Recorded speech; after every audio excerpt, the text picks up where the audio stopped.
Para sa Eat Bulaga Under TVJ Facebook page na may 2.5 million followers at sa It's Showtime naman may 18 million followers. So as of 2:16 PM, makikita po natin dito na ang It's Showtime po ay may kasalukuyang segment na tawag ng tanghalan. Samantalang ang Eat Bulaga naman po ay may pera fee.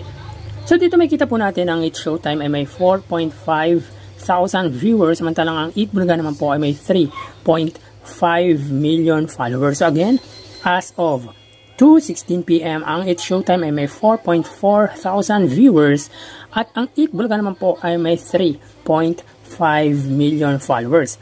So mapunta naman po tayo sa TV Network YouTube channel at unahin po natin ang It's Showtime. Under po yan sa GMA Network YouTube channel na may 35.8 million subscribers. Para naman po sa Eat Bulaga under TV5 Philippines na may 1.9 million subscribers. So as of 2:17 PM, ang It's Showtime under GMA Network ay may 23,000 viewers. Ang Eat Bulaga naman under TV5 Philippines ay may 24,000 live viewers. So again, as of 2:17 PM, ang It's Showtime under GMA Network ay may 23,000 viewers at ang Eat Bulaga naman po under TV5 Philippines ay may 24,000 live viewers. So mapunta naman po tayo sa TV Network sa main YouTube channel ng dalawang noontime show para po sa It's Showtime under ABS-CBN It's Showtime na may kasalukuyang subscribers na 2.3 million. Samantalang ang Eat Bulaga naman po under Eat Bulaga TVJ YouTube channel na may kasalukuyang subscribers na 1.05 million.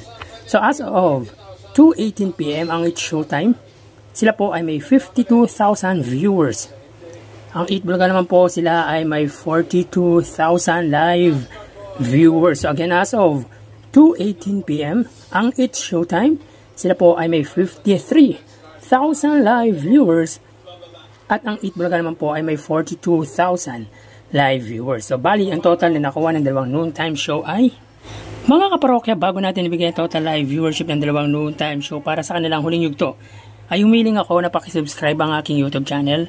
Pakiclick ang bell icon para una kayong manotify sa mga bagong video na ilalabas ko. At pakidami nyo na din na i-follow ang aking Facebook page na Mega TV at ang aking TikTok account na Kaparokya TV. Maraming salamat! Sa mga kaparokya, ang total viewers na nakuha ng It's Showtime ay 80,000 viewers at ang Eat Bulaga naman po ay 69,000 live viewers. So again, ang It's Showtime ay may 80,000 viewers at ang Eat Bulaga naman po ay may 69,000 live viewers. Yan po ang lumalabas sa kanilang online viewership as of 2:20 PM. At bukas ay matutunghayan nyo na naman ang panibagong yugto ng ating online views update ng dalawang noontime show. Magpapaalam na po ako. Mag-ingat, thank you, and God bless.